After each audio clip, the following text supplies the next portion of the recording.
Hello and welcome to Merlin Reviews. Today we'll be taking a look at an anime series which seems to have captivated many viewers recently. That would be Re:Zero, starting life in another world.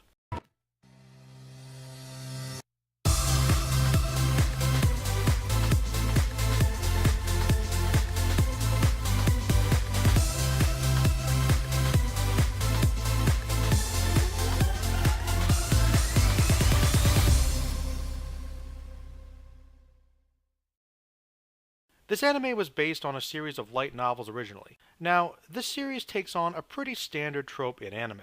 The ordinary person transported to a fantastical land, usually being at the center of events regarding the fate of this new fantasy-based society. Typically, these series follow teenage girls, at least in my experience. Fushigi Yugi, Inuyasha, and Escaflowne come to mind. This series follows Subaru, a 17-year-old who is a hardcore gamer and extremely withdrawn from social life. This type of modern hermit is actually considered to be a social phenomenon in Japan. During a trip to a supermarket, Subaru, rather unexpectedly, finds himself whisked away. He then finds himself in a world with a medieval fantasy setting.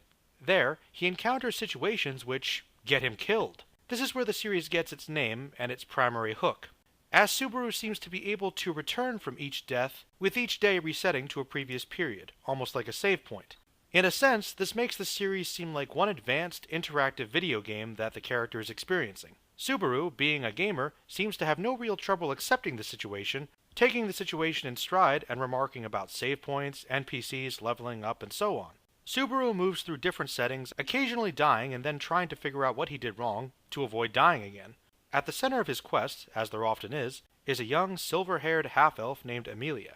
After she saves his life, Subaru quickly falls in love with her and devotes himself to helping her. It seems Amelia is in line to become a possible new ruler of the land, but she's descended from an evil witch named Satella. This connection makes it hard for most citizens to trust her, though she does have some allies who know she may be a worthy leader. It seems the witch's presence is still at work, for every time Subaru attempts to tell people of his ability to restart the day, a dark force appears to claim his essence, therefore preventing him from doing it. There are other forces that may be attempting to go after Amelia as well, including an evil cult that worships the witch, and several magical beasts. Terrifying ones. Subaru must investigate mysteries, forge alliances with allies and rivals, do battle against evil monsters, and find himself in often very disturbing circumstances. Upon being told about this anime as a request, and even as I started watching it, I confess I was skeptical. On the surface, it isn't exactly a premise that I'm drawn to. A young person is drawn into a world where he has to go through resetting levels like in a video game. It also seemed to suggest it had elements of a harem, in which a young, nervous man is surrounded by beautiful girls who love him, and he can't seem to do anything about it. It has elements of that, but I admit that I may have judged it a bit too quickly. The concept of restarting from death is the series' main hook, which is certainly a strength of the show, but does create one of its biggest weaknesses too. It is interesting for Subaru to have to navigate around what may have caused him to fail in each mission, much like a game. However, this is supposed to be a world with real damaging consequences. If he can just come back to life, it would seem that the stakes aren't as high. But the series does manage to kinda get around this. First of all, the deaths are often so gruesome and tragic, you don't want them to ever happen again, because you like these characters so much. Also, as each day resets, Subaru learns more about the people as he commits acts to help them, but since these events are often forgotten and lost by other people, it creates a gap in understanding that can often be painful because he's already forged these relationships with people that don't seem like they know him half the time. These kind of one-sided relationships can be painful to watch in that sense. In all honesty, the best aspect of the show, besides the interesting world, is the main character. Subaru is not your typical fantasy protagonist. He's a normal kid who's rarely done anything to stand out. He starts off the series thinking of the whole thing as a game, and acting for selfish reasons to gain affection from people or just a sense of accomplishment. Though his primary goal is to win Amelia's heart, it's not as easy as simply doing nice things to impress her. She has to get to know him.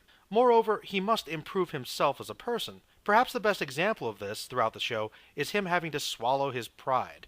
Though it is implied that he has some magical abilities, there are some things he just can't do on his own. Throughout the show, Subaru needs the assistance of people with more power and resources and experience than he has in order to accomplish his goals. This makes him more unique, as power-ups and mystical weapons mostly elude him. He succeeds in his goals by learning how to communicate and forge relationships with others. Even as the series concludes, he's far from a perfect person, but he certainly becomes less selfish. While Subaru is a very good main character, I feel this is where I might start to get a bit harsher. Re:Zero is filled with many interesting supporting and side characters. There's a shopkeeper, several knights and dignitaries, and mystical beings that Subaru encounters who may hinder or help him on his quest. However, due to odd shifts in focus, most of these characters are rather underdeveloped. Many of them are memorable and interesting in design and personality, but many of them don't get much significant screen time. The only real exception to this is Rem, one of the twin demon sisters at Roswaal's mansion, Roswaal being a noble who supports Amelia's claim to the throne. Rem is introduced as one of Roswaal's maids, but also a bodyguard of sorts. During Subaru's stay in the mansion, it seems that trying to build a connection with Rem is crucial to saving everyone there. Breaking through this emotional barrier, caused by a tragic backstory and an inferiority complex of sorts, Rem is really the most complex character in the show. Her story arc takes up a significant amount of time. That may be the main reason though, as she's just fleshed out more. After Subaru saves her, she becomes devoted to him and falls in love with him. Interestingly, though he does care for her, he admits to her that he loves Amelia.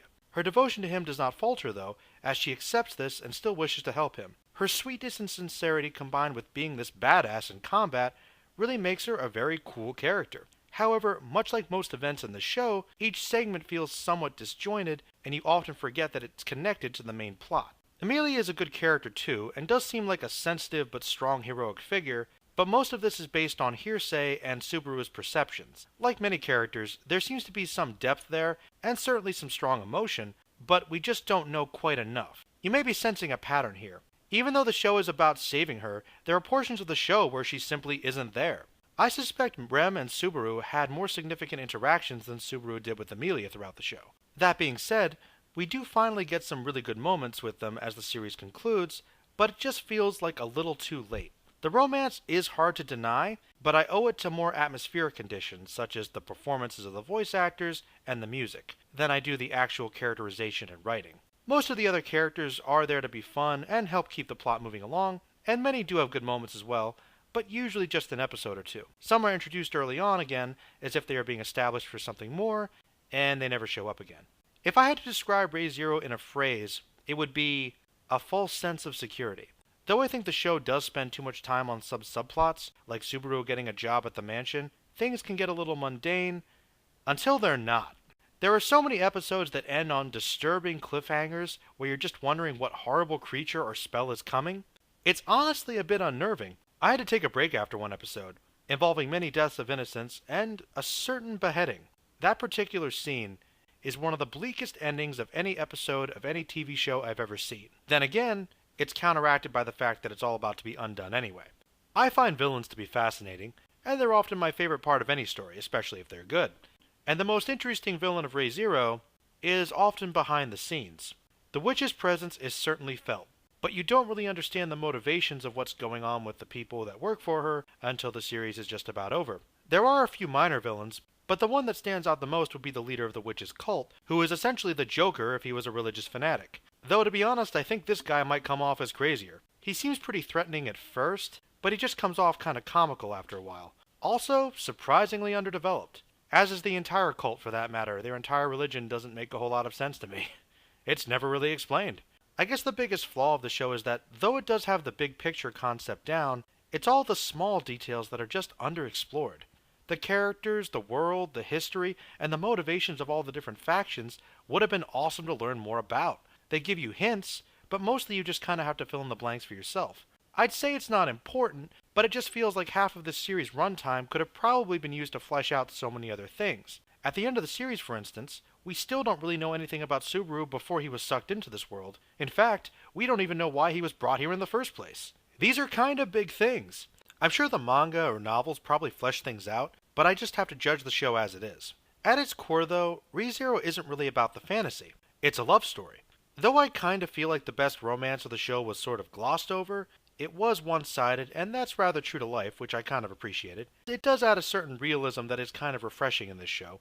As for Amelia, I just wish we loved her as much as Subaru does. However, those moments between them do emanate with undeniable beauty, and that does make the journey worth it. A bit oddly paced and underwritten in some areas, Re:Zero never loses its heart, and often delivers thrills, adventure, and love. I leave it with a B+. Well, more anime discussions and other videos will be in the future. Thanks for all your continued support. Stay magical.